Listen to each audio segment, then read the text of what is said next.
Came across a story. An old man, probably some 90 plus years, sat feebly on the park bench. He didn't move. He just sat there with his head down, staring at his hands. The writer said, when I sat down beside him, he didn't even acknowledge my presence. And the longer I sat, I wondered if he was okay. Finally, not really wanting to disturb him, but wanting to check on him at the same time, I asked him if he was okay.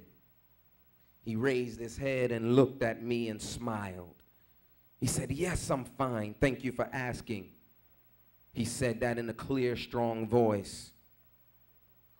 The writer said, I didn't mean to disturb you. Didn't mean to disturb you, sir, but you were just sitting here staring at your hands. And I just wanted to make sure that you were okay. So the man said, have you ever looked at your hands? Have you ever looked at your hands? I mean, really, really looked at your hands. The writer says, I slowly opened my hands and stared down at them, and I turned them over, palms up and then palms down. And he said, no, I guess I had never really looked at my hands, as I tried to figure out what point he was making. Then he smiled and related this story. He said, Abuela, stop and think for a moment about the hands you have. About the hands you have, how they have served you well throughout your years. These hands, though wrinkled, shriveled, and weak, have been the tools I have used all my life to reach out and embrace life.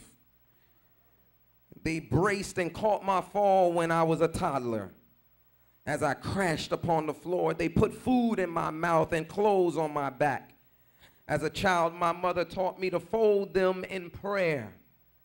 They tied my shoes and pulled on my boots, and they dried the tears of my children and caressed the love of my life. They held my rifle and wiped my tears when I went off to war. They've been dirty, scraped, raw, swollen, and bent. They were uneasy and clumsy when I tried to hold my newborn son. Decorated with my wedding band, they showed the world that I was married and loved someone special. They wrote the letters home and trembled and shook when I buried my parents and spouse and walked my daughter down the aisles. Yet they were strong and sure when I dug my buddy out of a foxhole and lifted up a plow off my best friend's foot. They have held children, consoled neighbors, and shook in fists of anger when I didn't understand. They have covered my face, combed my hair, and washed and cleansed the rest of my body. Talking about his hands. They have been sticky and wet and bent and broken, dried and raw. And to this day, when not much of anything else of me works real well with these hands hold me up, lay me down, and again continue to fold in prayer. These hands are the mark of where I've been and the ruggedness of my life. But more importantly, it will be these hands that God will reach out and take when he leads me home. And he won't care about where these hands have been or what they have done. What he will care about is to whom these hands belong and how much he loves these hands. And with these hands, he will lift me to his side. And there I will use these hands to touch the face of God. No doubt I will never look at my hands the same again, the writer says. I never saw this old man again after I left the park that day, but I will never forget him and the words he spoke.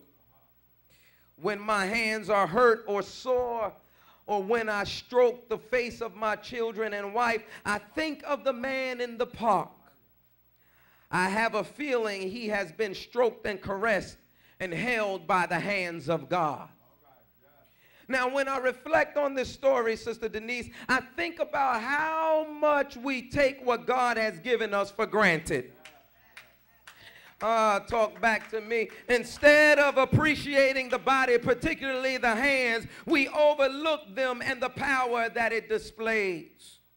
The hands are a symbol of power. The hands are a symbol of power. It shows your wisdom. It shows your scars. It shows your life experiences, the battles that are carved into the lines of your hands. Some cultures believe that your destiny is carved into the lines of your hands when you are born. These hands, I have wiped the tears of my children. These hands, I've saluted the greatest of men. These hands have gripped my fear and have soothed away the pain. These hands have led my wife's lovely face on the best day of the rest day of our lives as she walked down the aisle, and I sang, holding the mic, trembling, gripping it tighter, sweating, but gave me the confidence that as I put this ring on her finger and she put it on mine, we will be joined together forever till our dying day. These hands protect the community as I go to work. These hands are used during ministry to heal the sick. These hands picked me up when I fell and reminded me to never think of myself too high, that being humble is not an option. These hands hold the steering wheel of my car. These hands help me to flip through the pages of the Bible. These hands were with me in the good and the bad times and never left me. Most of all, these hands tells the story of my life. It helps me reflect on who I am. And every day that I look at my hands, I reflect on what I've been through and where I've come from and where I want to be and where God is going to take me in the future. It's these hands. These hands. And the one thing that I notice about these hands, particularly about my hands, is that God has sealed my hands. God has sealed my hands. God has put his stamp of approval on my hands by giving me a unique identity. He has given me a unique identity, Aaron, because I noticed that my hands are not like yours. And your hands are not like mine. And the reason why I can say that is because God has distinctively designed that we be different. The gifts and talents that God gives each person complements each other spiritually, so that we don't have to compete with each other to cause disorder and chaos instead of order.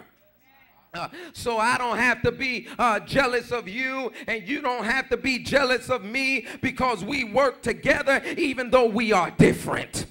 We are unified even though we are unique. We are one even though we are peculiar.